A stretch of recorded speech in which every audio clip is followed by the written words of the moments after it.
went to the freeholder meeting, agenda meeting, a lot of questions, a lot of answers. Well, more questions, less answers. But at the very end, and John will put this video up.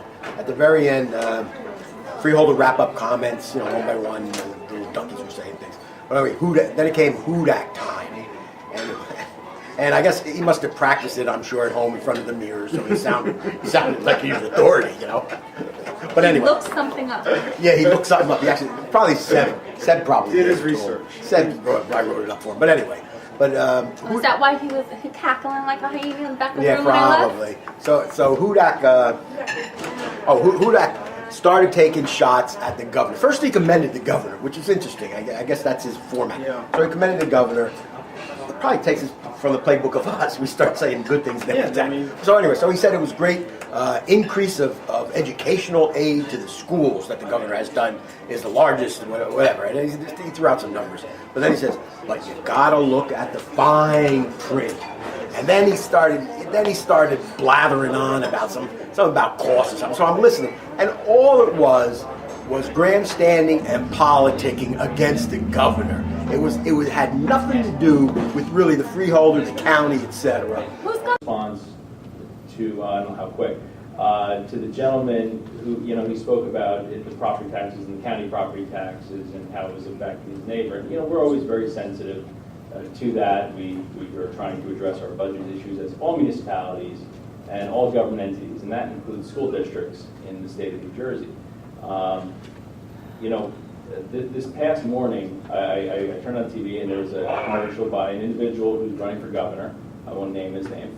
But he took credit for providing the largest amount of school funding ever for public schools in New Jersey. And I went and pulled the numbers, and 100% correct. In Union County, in 2013 and 14, we received $638 million in state aid through the state government to our school districts all throughout Union County. And in 2009, 2010, that was the last year Governor Corzine did the budget, it was $620 million. But when you look at the fine print, Union County cities and their school districts and the taxpayer got hosed. Let me give you some examples. Berkeley Heights. Move on. I'm sorry, this is not your meeting. You can leave now. 2009 and 2010. Well, I wanna leave with Excuse me, that. I don't mean any harm, but you're not going to holler from your This is seat. BS. I'm sorry. He's taking shots at the governor. Why don't want to You go can up and leave refute it now. then? You are totally out of order. In 2009 and 2010, they received $2 million in state aid.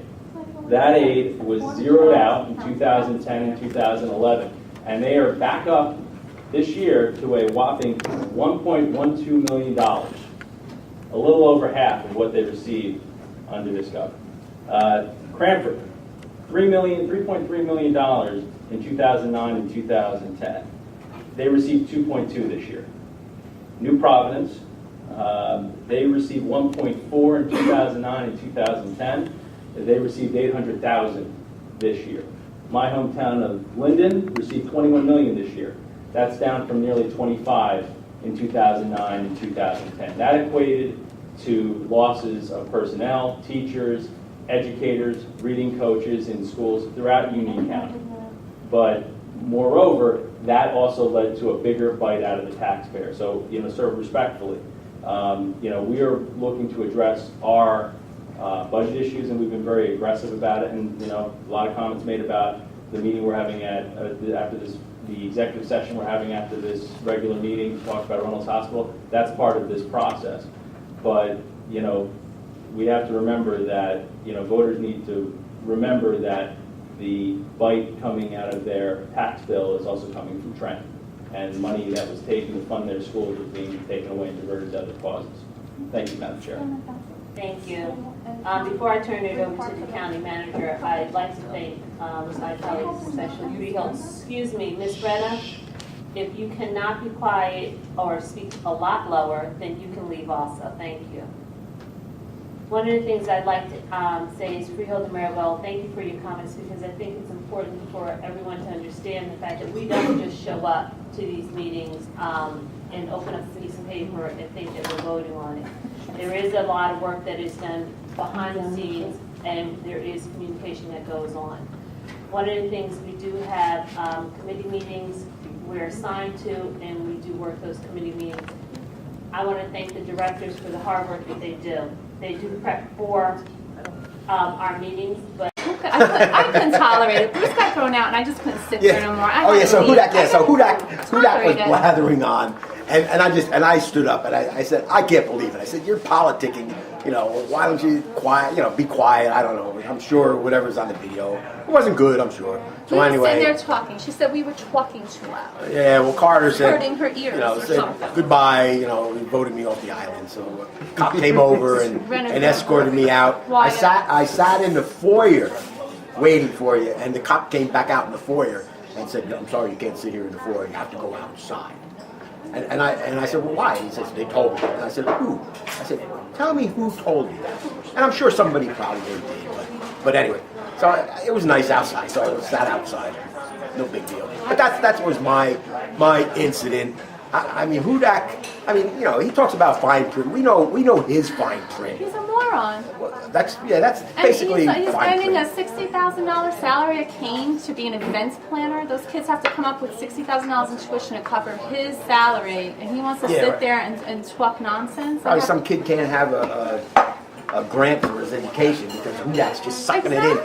And the interesting thing about Hudak, his events and promotions coordinator, that's his job. I think it's like $70,000. But anyway, he has no experience for it. There's your fine print. The guy worked at the MVC in Galway. What does that have to do with events and promotions coordinator? It has nothing to do with what it does have to do. Patronage, the guy's out of a job. This is, by the way, at Kane College he got the job. We all know about Farahi, President Farahi. A complete, proven fraud. Right, Farahi, if you're listening? Anyway. He is. He's proven. Proven fraud. But I don't think he's listening. But yeah, he's not listening. He could care less about us little schmoes. But anyway, Hudak, that's it. Hudak got a job because of that.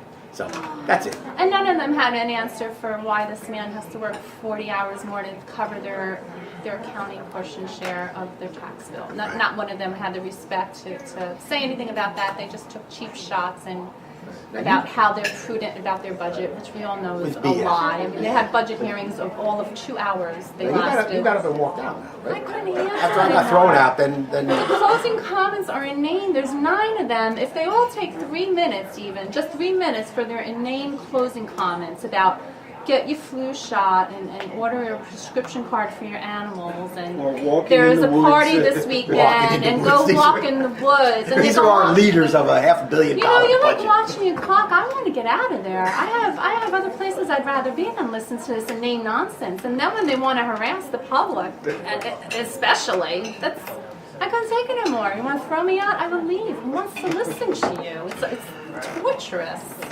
All right, thank you.